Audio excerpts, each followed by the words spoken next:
এক ছোট্ট গ্রামে এক বিধবা নারী বাস করতেন। তিনি ছিলেন খুবই গরিব।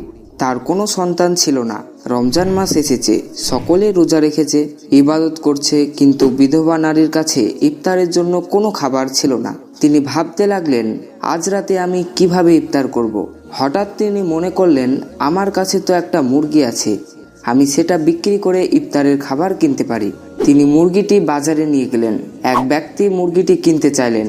লোকটি বলল, আপনার মুরগিটির দাম কত?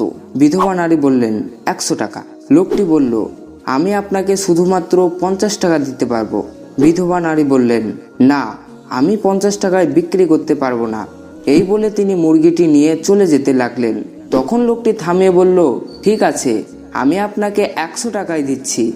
এই বলে লোকটি বিধবা নারীকে 100 টাকা দিয়ে মুরগিটি কিনে নিল।